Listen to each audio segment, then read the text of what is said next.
অভিযোগ করেছিলেন? থানায় অভিযোগ করেছিলাম, স্যারকে সব কিছু জানালাম। স্যার বললো ঠিক আছে তোমাদের নামটা দিয়ে দাও, বলে নামটা লিখলো, একটা জিটিও কিছু লিখলো না। আমরা বললাম যে স্যার আমাদের ডায়েরি করো, ডায়েরিও করলে না। বলছে ঠিক আছে তুমি চলে যাও, আমি এই কেসটা দেখছি, তুমি ওখান থেকে হসপিটাল থেকে লিখে নিয়ে এসো, তারপরে আমি দেখছি।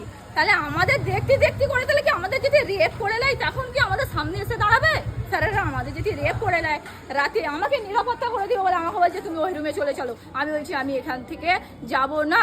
তখন আমাকে বলছে না তুমি কি, তোমার কি সম্মান নেই, তুমি এই জিনিসটা চাপা দিতে পারছো না, আমাদের বাংলান হসপিটাল এর নাম দুর্নাম হয়ে যাবে আর সবাই জানাজানি হয়ে যাবে, নিজের একটা তো সম্মান আছে। আমি আমার সম্মান থাক আর নেই থাক, কিন্তু এসব জিনিসগুলো যে হচ্ছে এগুলো আমি 5টা লোকে প্রকাশ করবো বলে কালকে আমি থানায় গেছি।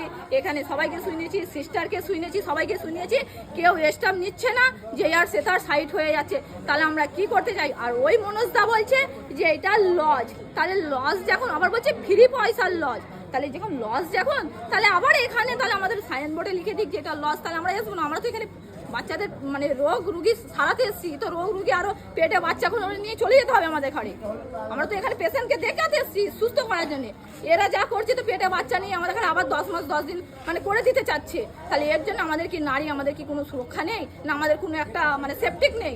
ছেলে মেয়ে সব এক জায়গায় রেখেছে, ভিতরে তো কন্ডম মন্ডম এটা সেটা সব ভর্তি, ঠিক আছে? চারি জায়গায় মানে এত ক্যাচরা, একটা দবাই পরিষ্কার নেই, একটা হসপিটাল পরিষ্কার পরিচ্ছন্ন নেই, একটা কোনো জিনিসের স্টেপ নেই। আবার বলছে বলে দিদিরা আমাদের ঘরে থাবড়ে বসতে দিচ্ছে। তাহলে এটা কি হবে আমাদের পরে, আমাদের কি হতে পারে এই জিনিসটা? তাহলে আমাদের কোনো কি স্টাফ নিতে পারবে না এরা? এদের কাছে ওইটাই আমি মানে প্রতিবাদ করছি যে যে বলেছে তাকে আমার মনস্কে চাই আর আইনি তো ব্যবস্থা আমার চাই।